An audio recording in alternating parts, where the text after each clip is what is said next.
ಆತ್ಮೀಯ ಶಿಕ್ಷಕ ಸ್ಪರ್ಧಾರ್ಥಿಗಳೇ, ಇನ್ನೇನು ಸಮಯ ಹತ್ತಿರ ಇರೋದರಿಂದ ಪರೀಕ್ಷೆ ಸಮಯ ಯಾವ ಸಮಯದಲ್ಲಿ ರಿಕ್ರೂಟ್ಮೆಂಟ್ ಸ್ಟಾರ್ಟ್ ಆಗ್ತದೆ, ಎಷ್ಟು ಬೇಗ ಮುಗಿತದೆ ಅಂತ ಗೊತ್ತಾಗಂಗಿಲ್ಲ ಯಾರಿಗೂ.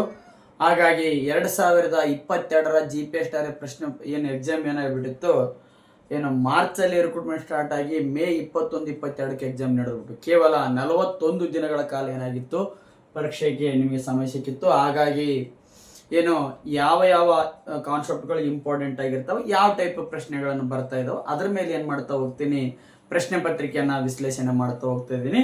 ಸೊ ಕನ್ನಡ ಸಾಹಿತ್ಯ ಅಂತ ಬಂದತ್ನಾಗ ಇದೇನು ಒಂದು ಸಮುದ್ರದಷ್ಟು ವಿಶಾಲವಾಗಿರ್ತದ. ಆ ಸಮುದ್ರದಲ್ಲಿ ನಮಗೆ ಬೇಕಾದಂಥ ವಸ್ತುಗಳನ್ನು ಅಥವಾ ಆಹಾರ ಪದಾರ್ಥಗಳನ್ನು ನಾವು ಯಾವ ರೀತಿಯಾಗಿ ತೆಗೆದುಕೊಳ್ತಾ ಇದ್ದೀವಿ, ಮುತ್ತು ರತ್ನಗಳನ್ನಾಗಿರ್ಬೋದು, ಆಹಾರ ಪದಾರ್ಥಗಳನ್ನಾಗಿರ್ಬೋದು, ಆ ರೀತಿಯಾಗಿ ನಮಗೆ ಬೇಕಾಗಿರ್ತಕ್ಕಂಥ ವಿಷಯಾಂಶವನ್ನು ಏನು ಮಾಡ್ಕೋಬೇಕಾ ತೆಗೆದುಕೊಂಡು ಪರೀಕ್ಷೆಯ ದೃಷ್ಟಿಯಿಂದ ಅಧ್ಯಯನ ಮಾಡಬೇಕಾಗಿರ್ತದೆ. ಪ್ರಶ್ನೆಯನ್ನು ಬರಿತಾ ಹೋಗ್ತಾ ಇದ್ದೀನಿ. ಐ ಥಿಂಕ್ ಇದು ತರಗತಿ ಕ್ಲಾಸ್ 4 ಆಗಿರ್ತದ. ತರಗತಿ 4 ಪ್ರಶ್ನೆ ಪತ್ರಿಕೆ ವಿಶ್ಲೇಷಣೆ ಸಾಮಾನ್ಯ ಕನ್ನಡದ ತರಗತಿ 4 ಆಗಿರ್ತದ. ಪ್ರಶ್ನೆನ ಹೇಳ್ತಾ ಹೋಗ್ತಾ ಇದ್ದೀನಿ. ಈ ಕೆಳಗಿನವುಗಳಲ್ಲಿ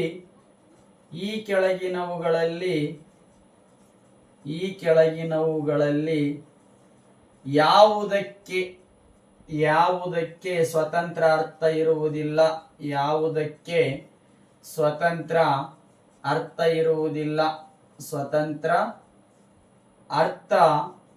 ಅಂತ ಪ್ರಶ್ನೆಯನ್ನು ಮಾಡ್ತಾ ಇದ್ದಾರೆ. ಅರ್ಥ ಇರುವುದಿಲ್ಲ ಕೇಳಿದನ ಕೂಡ ಪ್ರಶ್ನೆಯನ್ನ, ಅಥವಾ ಸ್ವತಂತ್ರವಾಗಿ ಉಚ್ಚರಿಸಲು ಬಾರದೇ ಇರತಕ್ಕಂಥ ಅಕ್ಷರಗಳು ಯಾವ ಅಂತಂದೇಳಿ ಕೇಳಿದನ. ಆಯ್ಕೆ ಎ ಸಂಧಿಗಳು, ಆಯ್ಕೆ ಬಿ ಸಮಾಸಗಳು,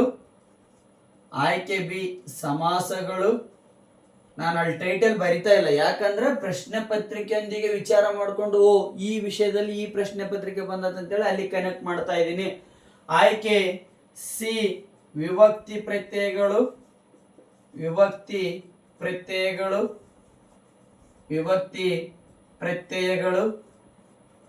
ಆಯ್ಕೆ D none of the above, ಅಂದರೆ ಮೇಲಿನ ಯಾವುದು ಅಲ್ಲ. ಪ್ರಶ್ನೆ 1 ಆಗೈತ್ರಿ. ಈಗ ಪ್ರಶ್ನೆ ಎರಡನೇ ಪ್ರಶ್ನೆ ಕನ್ನಡದಲ್ಲಿ ಎಷ್ಟು ವಿಭಕ್ತಿ ಪ್ರತ್ಯಯಗಳಿವೆ, ಕನ್ನಡದಲ್ಲಿ ಎಷ್ಟು ವಿಭಕ್ತಿ ಪ್ರತ್ಯಯಗಳಿವೆ. ಪ್ರಶ್ನೆ ಇಲ್ಲಿ ಕೆಳಗೆ ಬರೆದು ಬಿಡ್ತೀನಿ ನೋಡ್ರಿ. ಕನ್ನಡದಲ್ಲಿ ಎಷ್ಟು ವಿಭಕ್ತಿ ಪ್ರತ್ಯಯಗಳಿವೆ? ಆಯ್ಕೆ ಕೊಡ್ತಾ ಹೋಗ್ತಾ ಇದ್ದಾನ. ಆಯ್ಕೆ ಎ 6 ವಿಭಕ್ತಿ ಪ್ರತ್ಯಯಗಳು, ಆಯ್ಕೆ ಬಿ 7 ವಿಭಕ್ತಿ ಪ್ರತ್ಯಯಗಳು, ಆಯ್ಕೆ ಸಿ 8 ವಿಭಕ್ತಿ ಪ್ರತ್ಯಯಗಳು, ಆಯ್ಕೆ ಡಿ 9 ವಿಭಕ್ತಿ ಪ್ರತ್ಯಯಗಳು. ನೆಕ್ಸ್ಟ್ ಮೂರನೇ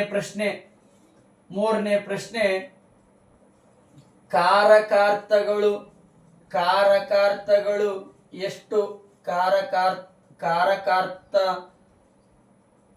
ಕಾರಕಾರ್ಥಗಳು ಎಷ್ಟು ಇದಾವೆ, ಅಥವಾ ಕಾರಕಾರ್ಥಗಳು ಎಷ್ಟು ಅಂತಂದೇಳಿ ಪ್ರಶ್ನೆಯನ್ನ ಮಾಡ್ತಾ ಇದ್ದಾನ.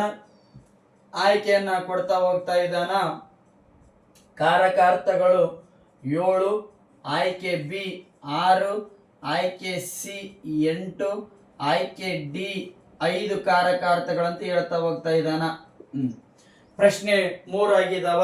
ಅದೇ ರೀತಿಯಾಗಿ 4ನೇ ಪ್ರಶ್ನೆನ ಬರಿತಾ ಹೋಗ್ತಾ ಇದ್ದೀನಿ. 4ನೇ ಪ್ರಶ್ನೆ ಸಂಸ್ಕೃತದಲ್ಲಿ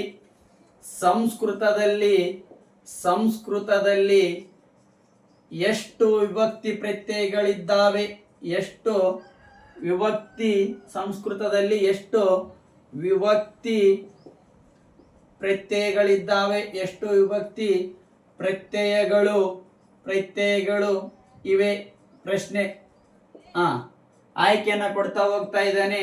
ಆಯ್ಕೆ ಎ 7 ವಿಭಕ್ತಿ ಪ್ರತ್ಯಯಗಳಿದಾವ, ಆಯ್ಕೆ ಬಿ 8 ವಿಭಕ್ತಿ ಪ್ರತ್ಯಯಗಳಿದಾವ, ಆಯ್ಕೆ ಸಿ 6 ವಿಭಕ್ತಿ ಪ್ರತ್ಯಯಗಳಿದಾವ, ಆಯ್ಕೆ ಡಿ 9 ವಿಭಕ್ತಿ ಪ್ರತ್ಯಯಗಳಿದಾವ ಅಂತಂದೇಳಿ ಹೇಳ್ತಾ ಹೋಗ್ತಾ ಇದ್ದಾನ. ಸಂಸ್ಕೃತದಲ್ಲಿ ಎಷ್ಟು ವಿಭಕ್ತಿ ಪ್ರತ್ಯಯಗಳಿದಾವ ಅಂತಂದೇಳಿ ಕೇಳ್ತಾ ಇದ್ದಾನ. ಅದಾದ ರೀತಿಯಲ್ಲಿ 5ನೇ ಪ್ರಶ್ನೆಯನ್ನ ಕೇಳ್ತಾ ಇದ್ದೀನಿ. ಏನು ನಾಮ ಪ್ರಕೃತಿಗೆ ಅಧಿಕ್ ನಾಮಪದ, ನಾಮ ಪ್ರಕೃತಿ ಅಧಿಕ್ ನಾಮಪದ ಸೇರಿದರೆ ಯಾವ ವ್ಯಾಕರಣ ಅಂಶ ಆಗ್ತದೆ ಅಂತ ಕೇಳ್ತಾ ಇದ್ದಾನ. ನಾನು ಇಂದಿನ ಪ್ರಶ್ನೆ ಪತ್ರಿಕೆ ಬಿಡಿಸೋದ್ನಾಗ ಒಂದು ಟೈಮ್ ಪ್ರಶ್ನೆ ಕೇಳಿದ್ದೆ. ವ್ಯಂಜನಕ್ಕ ಸ್ವರ ಸೇರಿದ್ರೆ ಏನಾಗ್ತದ, ವ್ಯಂಜನಕ್ಕ ವ್ಯಂಜನ ಸೇರಿದ್ರೆ ಏನಾಗ್ತದ, ವ್ಯಂಜನಕ್ಕೆ ಸ್ವರ ಸೇರಿದ್ರ ಕಾಗುಣಿತ ಅಥವಾ ಗುಣಿತಾಕ್ಷರ ಆಗ್ತದ, ವ್ಯಂಜನಕ್ಕೆ ವ್ಯಂಜನ ಸೇರಿದ್ರ ಸಂಯುಕ್ತಾಕ್ಷರ, ದ್ವಿತಾಕ್ಷರ ಅಥವಾ ಒತ್ತಾಕ್ಷರ ಆಗ್ತದ. ಅದೇ ಟೈಪ್ ಪ್ರಶ್ನೆ ಕೇಳ್ತಾ ಇದ್ದಾನೆ. ನಾಮ ಪ್ರಕೃತಿಗೆ ನಾಮಪದ ಸೇರಿದ್ರೆ ಏನಾಗ್ತದಂತ ಪ್ರಶ್ನೆ ಕೇಳ್ತಾ ಇದ್ದಾನ. ಆಯ್ಕೆ ಕೊಡ್ತಾ ಹೋಗ್ತಾ ಇದ್ದಾನ. ನಾಮಪದ ಆಗ್ತದಂತ ಹೇಳ್ತಾ ಇದ್ದಾನ. ಆಯ್ಕೆ ಬಿ ಕ್ರಿಯಾಪದ ಆಗ್ತದಂತ ಹೇಳ್ತಾ ಇದ್ದಾನ, ಕ್ರಿಯಾಪದ. ಆಯ್ಕೆ ಸಿ ವಿಭಕ್ತಿ ಪದ ಆಗ್ತಾ ಇದೆ ಅಂತ ಹೇಳ್ತಾ ಇದ್ದಾನ. ಆಯ್ಕೆ ಸಿ ವಿಭಕ್ತಿ ಪದ ಅಂತಂದು ಹೇಳ್ತಾ ಇದ್ದಾನ. ಆಯ್ಕೆ ಏನು D none of the above ಅಂತ ಹೇಳ್ತಾ ಇದ್ದಾನ. ಯಾವುದು ಆಗಂಗಿಲ್ಲ ಅಂತ ಹೇಳ್ತಾ ಹೋಗ್ತಾ ಇದ್ದಾನ. ಕ್ಲಿಯರ್? ಅದಾದ ನಂತರದಲ್ಲಿ 6ನೇ ಪ್ರಶ್ನೆಯನ್ನ ಕೇಳ್ತಾ ಹೋಗ್ತಾ ಇದ್ದಾನ. ಕರ್ಮ ಇದು ಇದು ಇದು ಯಾವ ವಿಭಕ್ತಿಯ ಕಾರಕಾರ್ಥ, ಯಾವ ವಿಭಕ್ತಿಯ ಕಾರಕಾರ್ಥ ಅಂತ ಕೇಳ್ತಾ ಹೋಗ್ತಾ ಇದ್ದಾನ. ಯಾವ ವಿಭಕ್ತಿಯ ಕಾರಕಾರ್ಥ ಅಂತೇಳಿ ಕೇಳ್ತಾ ಇದ್ದಾನ. ಆಯ್ಕೆಯನ್ನು ಕೊಡ್ತಾ ಇದ್ದಾನ. ಪ್ರಥಮ ವಿಭಕ್ತಿ ಅಂತ ಹೇಳ್ತಾ ಇದ್ದಾನ. ಆಯ್ಕೆ ಬಿ ದ್ವಿತೀಯ ವಿಭಕ್ತಿ ಅಂತಂದೇಳಿ ಕೇಳ್ತಾ ಇದ್ದಾನ, ಕೊಡ್ತಾ ಇದ್ದಾನ. ಆಯ್ಕೆ ಸಿ ಏನು ಚತುರ್ಥಿ ವಿಭಕ್ತಿ ಅಂತಂದೇಳಿ ಕೇಳ್ತಾ ಇದ್ದಾನ. ಆಯ್ಕೆ ಡಿ ಪಂಚಮಿ ವಿಭಕ್ತಿ ಅಂತ ಹೇಳ್ತಾ ಇದ್ದಾನ. ಏನು ಕಾರಕಾರ್ಥಗಳಂತ ಬರ್ತಾವೋ, ವಿಭಕ್ತಿ ಪ್ರತ್ಯಯಗಳನ್ನು ಬೇರೆ, ಕಾರಕಾರ್ಥಗಳನ್ನು ಬೇರೆ. ಲಾಸ್ಟ್ 7ನೇ ಪ್ರಶ್ನೆ ವಿಭಕ್ತಿ ಪ್ರತ್ಯಯದ ಮೇಲೆ 10 ಪ್ರಶ್ನೆನ ಕೇಳ್ತಾ ಇದ್ದಾನ. ಪದೇ ಅವನೇ ಕೇಳ್ತಾನೆ. ಒಂದು ಪರೀಕ್ಷೆದಲ್ಲಿ ಒಂದು ಕೇಳಿದ್ರೆ ಇನ್ನೊಂದು ಪರೀಕ್ಷೆದಲ್ಲಿ ಇನ್ನೊಂದು ಕೇಳ್ತಾನೆ. ಅತ್ತೇ ಟೈಪ್ ಪ್ರಶ್ನೆ. ಮತ್ತೆ ಏನು ಮಾಡಿದ್ರು ಪ್ರಶ್ನೆ ತೆಗಿಯಕ್ಕೆ ಸಾಧ್ಯ ಇಲ್ಲ. ಹತ್ತ ಟೈಪ್ ಪ್ರಶ್ನೆ ಕೇಳಬೇಕು. 1 2 3 4 5 6 ಈಗ 7ನೇ ಪ್ರಶ್ನೆನ ತೆಗಿತಾ ಹೋಗ್ತಾ ಇದ್ದೀನಿ. ಯಾವ ವಿಭಕ್ತಿ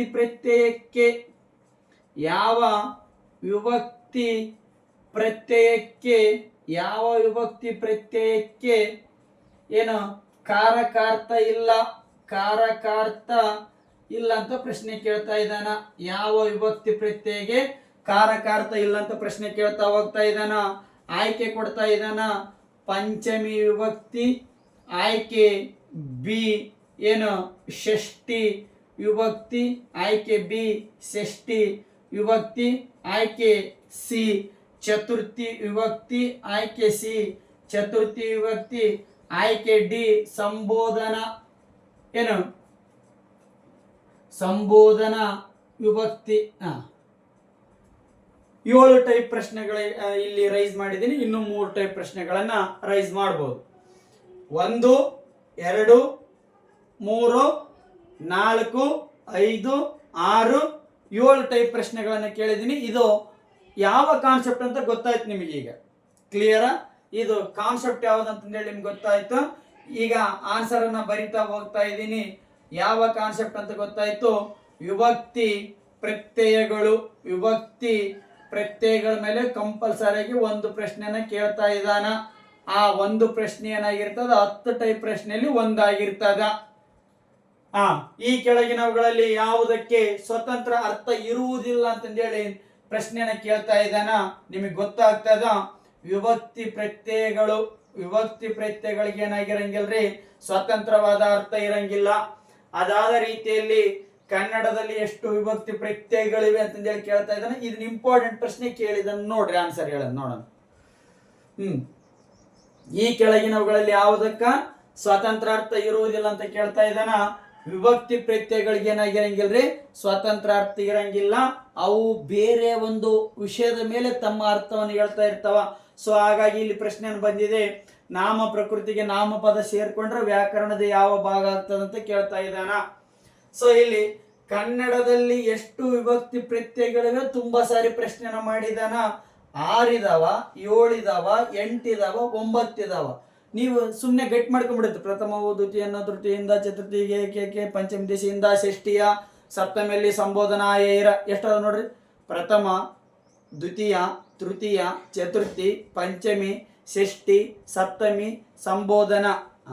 ಇಲ್ಲಿ ಅನ್ನೋ ಟೈಮ್ನಾಗ ಬಂದ್ಬಿಡ್ತದ. ಬಟ್ ಕನ್ನಡದಲ್ಲಿ ವಿಭಕ್ತಿ ಪ್ರತ್ಯಯಗಳು ಎಷ್ಟದವ ಏನಾಗ್ತದ ಇಂಪಾರ್ಟೆಂಟ್ ಆಗ್ತದ. ಕನ್ನಡದಲ್ಲಿರ್ತಕ್ಕಂಥ ವಿಭಕ್ತಿ ಪ್ರತ್ಯಯಗಳ ಸಂಖ್ಯೆ 7 ಆಗಿರ್ತಾವ. ಕನ್ನಡದಲ್ಲಿ ವಿಭಕ್ತಿ ಪ್ರತ್ಯಯಗಳ ಸಂಖ್ಯೆ ಎಷ್ಟಾಗಿರ್ತಾವ್ರಿ, 7 ಆಗಿರ್ತಾವ. ಅದಾದ ರೀತಿಯಲ್ಲಿ ಕಾರಕಾರ್ಥಗಳು ಎಷ್ಟೋ, ಕಾರಕಾರ್ಥಗಳು ಸಂಸ್ಕೃತ ಮತ್ತು ಕನ್ನಡ ಅಂತಿಲ್ರಿ. ಕಾರಕಾರ್ಥಗಳು ವಿಭಕ್ತಿಯಲ್ಲಿ ಎರಡು ಆಗ್ತಾವ. ಒಂದು ಕನ್ನಡ ಭಾಷೆಯಲ್ಲಿ ಇರ್ತಕ್ಕಂಥ ವಿಭಕ್ತಿಗಳು, ಇನ್ನೊಂದು ಸಂಸ್ಕೃತ ಭಾಷೆಯಲ್ಲಿ ಇರ್ತಕ್ಕಂಥ ವಿಭಕ್ತಿಗಳು. ಸರ್ ಕಾರಕಾರ್ಥಗಳು ಎಷ್ಟಿದಾವ್ರಿ ಅಂತಂದೇಳಿ ಪ್ರಶ್ನೆ ಕೇಳ್ತಾನ. ಕಾರಕಾರ್ಥಗಳ ಸಂಖ್ಯೆ 6 ಇದಾವ್ರಿ. ಕಾರಕಾರ್ಥಗಳ ಸಂಖ್ಯೆ 6 ಕಾರಕಾರ್ಥಗಳಿದಾವ. ಕನ್ನಡದಲ್ಲಿ ಎಷ್ಟು ವಿಭಕ್ತಿ ಪ್ರತ್ಯಯಗಳಿದಾವ ಅಂದ್ರೆ 7 ಆಗ್ಬೇಕಾ. ಕಾರಕಾರ್ಥಗಳು ಎಷ್ಟಿದಾವಂದ್ರ 6 ಅಂತ ಆಗ್ಬೇಕಾ. ಹಾಗಾದ್ರೆ ಸಂಸ್ಕೃತದಲ್ಲಿ ಎಷ್ಟು ವಿಭಕ್ತಿ ಪ್ರತ್ಯಯಗಳಿದಾವ? ಪ್ರಶ್ನೆ ಏನಾಗ್ತದ, ಚೇಂಜ್ ಆಗ್ತಾ ಹೋಗ್ತದ. ಸಂಸ್ಕೃತದಲ್ಲಿರ್ತಕ್ಕಂಥ ವಿಭಕ್ತಿ ಪ್ರತ್ಯಯಗಳ ಸಂಖ್ಯೆ 8 ಅಂತ ಆಗ್ತಾ ಹೋಗ್ತಾ ಇದೀವಿ. ಸಂಸ್ಕೃತದಲ್ಲಿರ್ತಕ್ಕಂಥ ವಿಭಕ್ತಿ ಪ್ರತ್ಯಯಗಳ ಸಂಖ್ಯೆ 8. ಕನ್ನಡದಲ್ಲಿ 7 ವಿಭಕ್ತಿ ಪ್ರತ್ಯಯಗಳು, ಸಂಸ್ಕೃತದಲ್ಲಿ 8 ವಿಭಕ್ತಿ ಪ್ರತ್ಯಯಗಳು, ಕಾರಕಾರ್ಥಗಳು 6. ಇವೆರಡನ್ನ ಮ್ಯಾಚ್ ಮಾಡಿಕೊಟ್ಟಿದ್ದ. ಈ ಕೆಳಗಿನಗಳಲ್ಲಿ ಯಾವ ಹೇಳಿಕೆ ಸರಿಯಾಗಿದೆ ಅಂತ ಪ್ರಶ್ನೆ ಕೇಳಿದ್ದ. ಆಯ್ಕೆ ಕೊಡ್ತಾ ಹೋಗಿದ್ದ. ಆಯ್ಕೆ ಎ 7 ವಿಭಕ್ತಿ ಪ್ರತ್ಯಯಗಳಿದಾವ, 6 ಕಾರಕಾರ್ಥಗಳಿದಾವ. ಆಯ್ಕೆ ಬಿ 7 ಕಾರಕಾರ್ಥಗಳಿದಾವ, 6 ವಿಭಕ್ತಿ ಪ್ರತ್ಯಯಗಳಿದಾವ. ಈ ಟೈಪ್ ಕನ್ಫ್ಯೂಸ್ ಮಾಡಕ್ಕೆ ಸ್ಟಾರ್ಟ್ ಮಾಡ್ತಾನ. ಸೊ ಕ್ಲಿಯರ್ ಅಲ್ಲಿ ಇರಬೇಕು. ಕನ್ನಡದಲ್ಲಿ 7 ವಿಭಕ್ತಿ ಪ್ರತ್ಯಯಗಳು, ಸಂಸ್ಕೃತದಲ್ಲಿ 8 ವಿಭಕ್ತಿ ಪ್ರತ್ಯಯಗಳು, ಕಾರಕಾರ್ಥಗಳು 6. ನಾಮ ಪ್ರಕೃತಿಗೆ ನಾಮಪದ ಸೇರ್ಕೊಂಡು ಏನಾಗ್ತದಂತ ಪ್ರಶ್ನೆ ಮಾಡಿದ್ದ. ನಾಮ ಪ್ರಕೃತಿಗೆ ನಾಮಪದ ಸೇರಿದ್ರ ವಿಭಕ್ತಿ ಪ್ರತ್ಯಯ ಆಗ್ತದ ಅಥವಾ ವಿಭಕ್ತಿ ಪದ ಆಗ್ತದ. ನಾಮ ಪ್ರಕೃತಿಗೆ ನಾಮಪದ ಸೇರ್ಕೊಂಡಾಗ ಏನಾಗ್ತದ, ವಿಭಕ್ತಿ ಪ್ರತ್ಯಯ ಆಗ್ತದ. ಈ ಟೈಪ್ ಟೋಟಲ್ 8 ಕಾನ್ಸೆಪ್ಟ್ಗಳಿದಾವ. ಒಂದು ಗುಣಿತಾಕ್ಷರ, ಇನ್ನೊಂದು ಸಂಯುಕ್ತಾಕ್ಷರ, ಒಂದು ವಿಭಕ್ತಿ ಪ್ರತ್ಯಯ, ಮುಂದ ಕ್ರಿಯಾಪದ ಅಂತ ಬರ್ತದ, ನಾಮಪದ ಅಂತ ಹೇಳಿ ಬರ್ತದ. ಅಲ್ಲಿ ಕೇಳ್ತಾರ ಧಾತುಗ ಅಖ್ಯಾತ ಪ್ರತ್ಯಯ ಸೇರ್ಕೊಂಡ್ರೆ ಕ್ರಿಯಾಪದ ಆಗ್ತದ. ಧಾತುಗೆ ಅಖ್ಯಾತ ಪ್ರತ್ಯಯ ಸೇರ್ಕೊಂಡ್ರೆ ಏನಾಗ್ತದ, ಕ್ರಿಯಾಪದ ಆಗ್ತದ. ನಾಮ ಪದಕ್ಕ ತದ್ದಿತ ಪ್ರತ್ಯಯ ಸೇರ್ಕೊಂಡ್ರೆ ಏನಾಗ್ತದ, ತದ್ದಿತ ಅಂತ ನಾಮ ಆಗ್ತದ. ಹೇಳ್ತೀನಿ ಕಾನ್ಸೆಪ್ಟ್ ಬಂದತ್ನಾಗ. ಸೊ ಆ ಟೈಪ್ ಒಂದು ಪ್ರಶ್ನೆ ಕೇಳ್ತದ. ನಾಮ ಪ್ರಕೃತಿ ನಾಮಪದ ಸೇರಿದ್ರೆ ಏನಾಗ್ತದ, ವಿಭಕ್ತಿ ಪ್ರತ್ಯಯ ಆಗ್ತದ. ಕರ್ಮ ಇದು ಯಾವ ವಿಭಕ್ತಿ ಕಾರಕಾರ್ಥ ಆಗಿದೆ? ಟೋಟಲ್ ಕಾರಕಾರ್ಥ ಎಷ್ಟದ ಅಂತ ಹೇಳಿದೀನಿ, ಇಲ್ಲಿ 6 ಅಂತ ಹೇಳಿದೀನಿಲ್ಲ.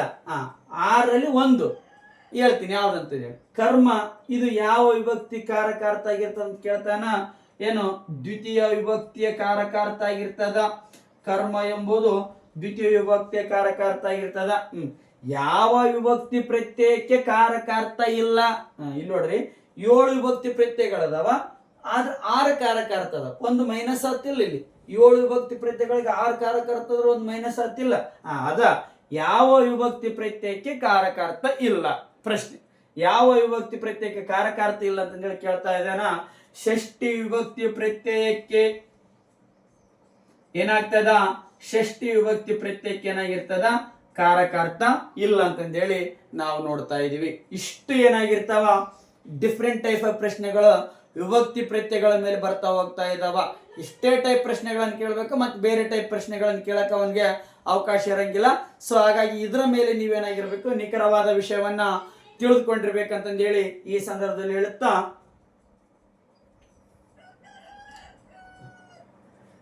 ಇದರ ಮೇಲೆ ಯಾವ ರೀತಿಯಾಗಿ ವಿಷಯ ಕನೆಕ್ಟ್ ಆಗ್ತಾ ಹೋಗ್ತದ ಅಂತ ಹೇಳಿ ನೋಡ್ಬೇಕಾದಂತ ಸಂದರ್ಭ. ಈ ಪ್ರಶ್ನೆಗಳನ್ನ 7 ಪ್ರಶ್ನೆಗಳು ಇಂಪಾರ್ಟೆಂಟ್. ಇನ್ನೂ ಡಿಫ್ರೆಂಟ್ ಟೈಪ್ ಪ್ರಶ್ನೆಗಳು ಬರ್ತವೆ. ಇಷ್ಟು ಇಂಪಾರ್ಟೆಂಟ್ ಪ್ರಶ್ನೆಗಳು.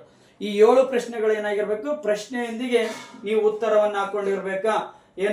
ಒಂದು ಸಣ್ಣ ಯಶಸ್ಸು ದೊಡ್ಡದಾದ ಕಠಿಣ ವರ್ಕ್ ಅನ್ನು ಅಥವಾ ಹಾರ್ಡ್ ವರ್ಕ್ ಅನ್ನು ಏನು ಮಾಡ್ತದ ಎಕ್ಸ್ಪೆಕ್ಟ್ ಮಾಡ್ತಾ ಇರ್ತದಂತ ನಿರೀಕ್ಷೆ ಮಾಡ್ತಾರೆ. ಒಂದು ಸಣ್ಣ ಯಶಸ್ಸು ದೊಡ್ಡದಾದ ಕಠಿಣ ಪರಿಶ್ರಮವನ್ನು ಏನು ಮಾಡ್ತಾ ಇರ್ತದ ಅಪೇಕ್ಷೆ ಪಡ್ತಾ ಇರ್ತದ. ಸೊ ಹಾಗಾಗಿ ನಾವು ಯಾವುದನ್ನು ಚಿಕ್ಕದಂತ ಅನ್ಕೊಳಂಗಿಲ್ಲ. ಕಾಂಪಿಟೇಟಿವ್ ಸ್ಪರ್ಧಾತ್ಮಕ ಯುಗದಲ್ಲಿ ಬಂದೀವಂದ್ರೆ ಎಲ್ಲದೂ ಇಂಪಾರ್ಟೆಂಟ್.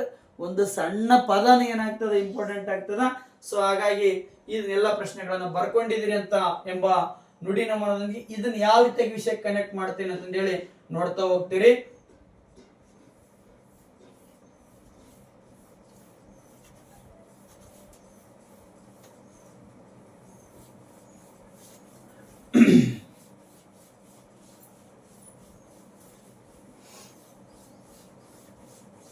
ಏನು ಇಂದಿನ ತರಗತಿಯಲ್ಲಿ ಯಾವ ರೀತಿಯಾಗಿ ಅಕ್ಷರಗಳ ಉಚ್ಚಾರಣೆ ಆಧಾರದ ಮೇಲೆ ನಾವು ವಿಭಾಗವನ್ನು ಮಾಡಿದ್ವಲ್ಲ ಆ ಟೈಪ್ ಆಗಿ ಚಾರ್ಟ್ ಅನ್ನ ಹಾಕ್ತಾ ಹೋಗ್ತಾ ಇದೀನಿ.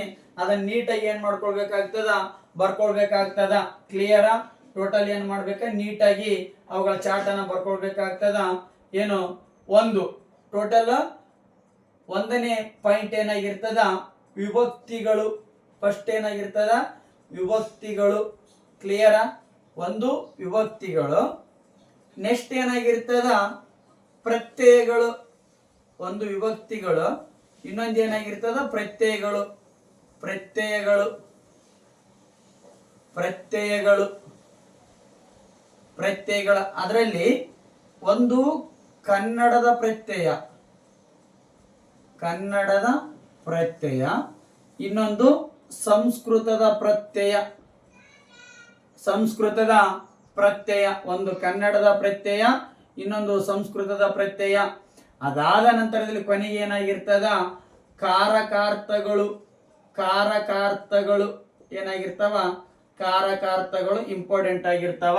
ಸೊ ಟೋಟಲ್ ಈ ಚಾರ್ಟ್ ಥ್ರೂ ಬರ್ಕಂತ ಹೋಗ್ಬೇಕಾ. ಒಂದು ಪ್ರಥಮ ಒಂದೇನಾಗಿರ್ತದ ಪ್ರಥಮ ವಿಭಕ್ತಿ ಪ್ರತ್ಯಯ ಆಗಿರ್ತದ. ಇದು ವಿಭಕ್ತಿಗಳು. ಪ್ರತ್ಯಯಗಳು ಬೇರೆ. ಮತ್ತೆ ಅದರಲ್ಲಿ ಎರಡು, ಒಂದು ಕನ್ನಡದ ಪ್ರತ್ಯಯ, ಇನ್ನೊಂದು ಸಂಸ್ಕೃತದ ಪ್ರತ್ಯಯ, ಇನ್ನು ಕಾರಕಾರ್ಥಗಳಂತ ಆಗ್ತಾ ಹೋಗ್ತಾ ಇದಾವ. ಇಲ್ಲಿ ನೋಡ್ರಿ ಚಾರ್ಟ್ ಮಾಡ್ತಾ ಹೋಗ್ತಾ ಇದ್ದೀನಿ. ಈ ಚಾರ್ಟ್ ಥ್ರೂ ಏನ್ ಮಾಡ್ಕೋಬೇಕಾ ಆನ್ಸರ್ ಅನ್ನ ಹಾಕೊಳ್ಬೇಕು ಅಥವಾ ನೋಟ್ಸ್ ಅನ್ನ ಮಾಡ್ಕೊಂಡ್ರೆ ನಿಮ್ಗೆ ಏನಾಗಿರ್ತದ ಪರೀಕ್ಷಾ ಪತ್ರಿಕೆಯಲ್ಲಿ ಆನ್ಸರ್ ಅನ್ನ ಹಾಕ್ಲಿಕ್ಕೆ ಏನಾಗ್ತದ ಉಪಯೋಗ ಆಗ್ತದ. ಕಠಿಣ ವರ್ಕ್ ಮಾಡ್ಬೇಕ್ರಿ. ಏನ ಕಠಿಣ ವರ್ಕ್ ಮಾಡಿದ್ನ್ಯಾಗ ಸ್ಟೇಟಸ್ ಹಾಕ್ಯನಕ್ ಬರ್ತೈತಿ. I am a government employee in the different type of department.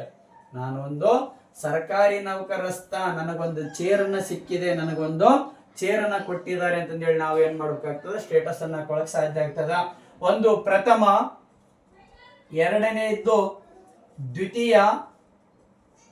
ದ್ವಿತೀಯ ಇವು ವಿಭಕ್ತಿಗಳು. ಪ್ರತ್ಯಯಗಳು ಬೇರೆ, ಮತ್ತೆ ಅದರಲ್ಲಿ ಕನ್ನಡದ ಪ್ರತ್ಯಯ ಬೇರೆ, ಸಂಸ್ಕೃತ ಪ್ರತ್ಯಯ ಬೇರೆ, ಕಾರಕಾರ್ಥ ಬೇರೆ. ಪ್ರಥಮ, ದ್ವಿತೀಯ, ಮೂರನೇದ್ದು ತೃತೀಯ, ತೃತೀಯ, ನಾಲ್ಕನೇದ್ದು ಚತುರ್ಥಿ, ಚತುರ್ಥಿ, ಐದನೇದ್ದು ಪಂಚಮಿ, ಪಂಚಮಿ, ಆರನೇದ್ದು ಷಷ್ಠಿ, ಆರನೇದ್ದು ಷಷ್ಠಿ, ಏಳನೇದ್ದು ಸಪ್ತಮಿ, ಏಳನೇದ್ದು ಸಪ್ತಮಿ. ಇಲ್ಲಿ ಏಳಕ್ಕೆ ಏನಾಗಿರ್ತಾವ ಕನ್ನಡದ ವಿಭಕ್ತಿ ಪ್ರತ್ಯಯಗಳು ಕ್ಲೋಸ್ ಆಗಿರ್ತಾವ. ಇಲ್ಲಿ ಒಂದು ಎಂಟನೇದು ಸೇರಿಸ್ತಾ ಇದ್ದೀನಿ ಸಂಬೋಧನ. ಸಂಬೋಧನ ಇದು ಸಂಸ್ಕೃತದ, ಇದು ಸಂಬೋಧನ ವಿಭಕ್ತಿ ಆಗಿರ್ತದ. ಇಲ್ಲಿಗೆ ಕನ್ನಡದ ಕ್ಲೋಸ್ ರೀ. ಕನ್ನಡದ ವಿಭಕ್ತಿ ಪ್ರತ್ಯಯಗಳು ಇಲ್ಲಿ ಕ್ಲೋಸ್. ಮತ್ತೆ ಇದನ್ನ ಸೇರಿಸಿ ಇದು ಸಂಬೋಧನ ಸಂಸ್ಕೃತ ವಿಭಕ್ತಿ ಪ್ರತ್ಯಯ ಆಗ್ತದ. ಹಾಗಾದ್ರೆ ಪ್ರಥಮ ವಿಭಕ್ತಿ ಪ್ರತ್ಯಯ ಏನು ಕನ್ನಡದ ಪ್ರತ್ಯಯ ಏನು ವಿಭಕ್ತಿ ಪ್ರತ್ಯಯ ಏನಂದ್ರ ಪ್ರಥಮ ಉ, ದ್ವಿತೀಯ ಅನ್ನು, ಪ್ರಥಮವು, ದ್ವಿತೀಯ ಅನ್ನು, ತೃತೀಯ ಇಂದ, ಚತುರ್ಥಿ ಏನು ಕೆ, ಗೆ, ಹೀಗೆ. ಚತುರ್ಥಿ ಏನು ಕೆ, ಗೆ, ಹೀಗೆ. ಪಂಚಮಿ ದೆಸೆಯಿಂದ, ಪಂಚಮಿ ದೆಸೆಯಿಂದ. ಷಷ್ಠಿ ಆ, ಸಪ್ತಮಿ ಅಲ್ಲಿ, ಸಪ್ತಮಿ ಅಲ್ಲಿ. ಇದು ಕನ್ನಡದ ಪ್ರತ್ಯಯಗಳಾಗಿರ್ತವ.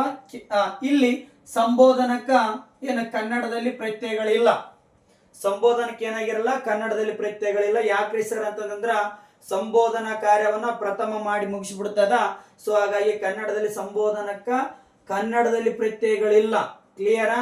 ಹಾಗಾಗಿ ಕನ್ನಡದಲ್ಲಿ 7 ವಿಭಕ್ತಿಗಳು, ಕನ್ನಡದಲ್ಲಿ 7 ವಿಭಕ್ತಿಗಳು, 7 ಪ್ರತ್ಯಯಗಳು.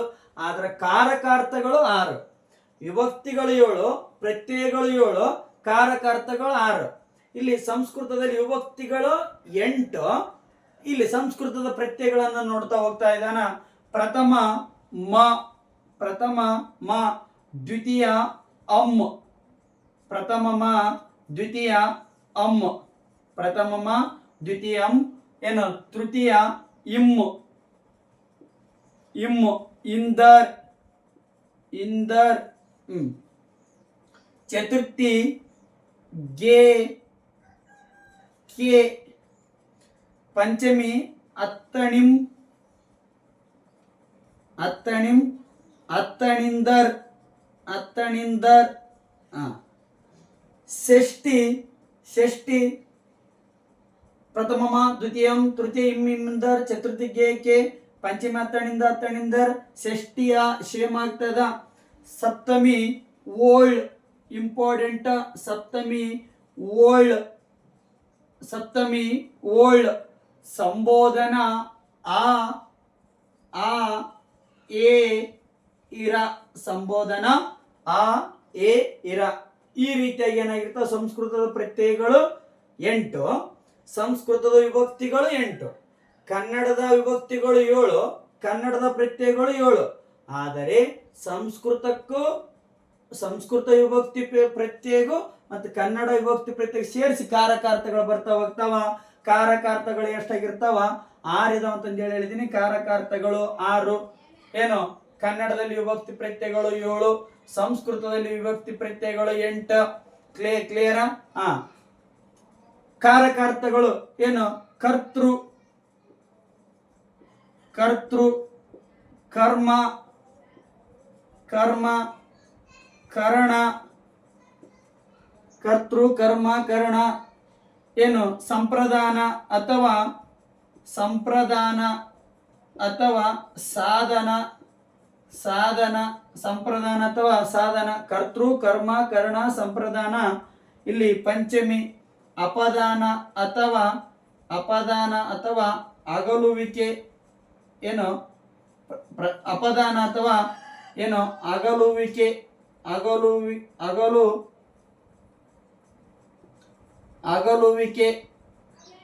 ಅಗಲುವಿಕೆ. ಇಲ್ಲಿ ಷಷ್ಠಿಗೆ ಸಂಬಂಧ ಐತಿ, ಆದರೆ ಕಾರಕಾರ್ಥ ಇಲ್ಲ. ಷಷ್ಠಿಗೆ ಸಂಬಂಧನ್ವಯವಿದೆ, ಆದರೆ ಕಾರಕಾರ್ಥ ಇಲ್ಲ. ಕರ್ತೃ, ಕರ್ಮ, ಕರಣ, ಸಂಪ್ರದಾನ ಅಥವಾ ಸಾಧನ, ಅಪದಾನ ಅಥವಾ ಅಗಲುವಿಕೆ, ಸಂಬಂಧ. ಏನು? ಸಪ್ತಮಿ ಅಧಿಕರಣ. ಏನು? ಅಧಿಕರಣ.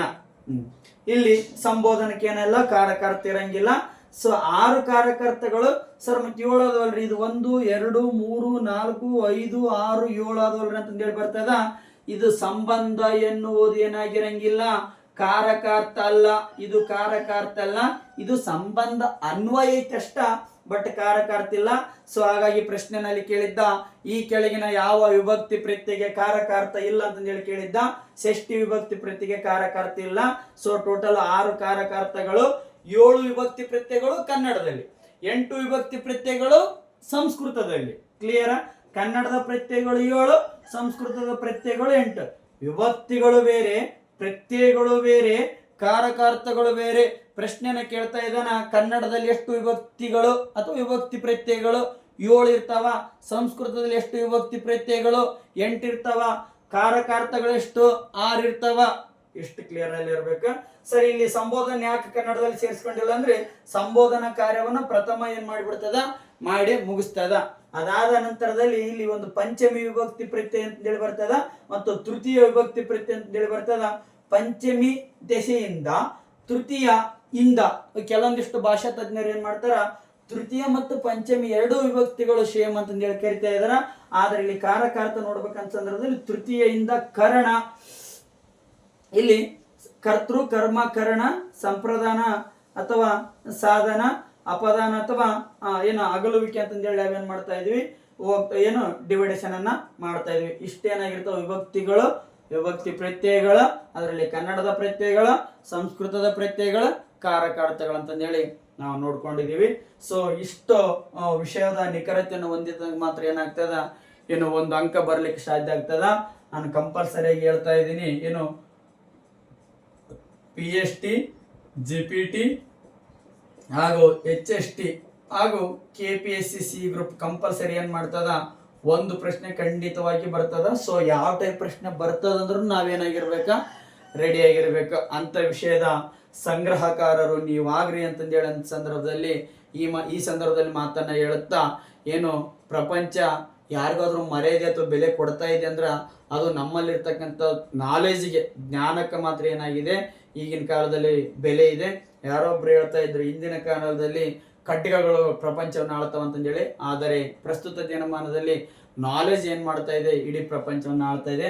ಅಂತ ನಾಲೆಜಿನ ಏನು ಸರದಾರರು ನೀವೆಲ್ಲರೂ ಆಗ್ರಿ ಎಂಬ ನುಡಿ ನಮನದೊಂದಿಗೆ ಇಂದಿನ ಆನ್ಲೈನ್ ಸೆಷನ್ ಕ್ಲಾಸ್ ಅನ್ನ ಮುಗಿಸ್ತಾ ಇದ್ದೇನೆ. ಎಲ್ಲರಿಗೂ ಒಳ್ಳೆಯದಾಗಲಿ. Wish you all the best.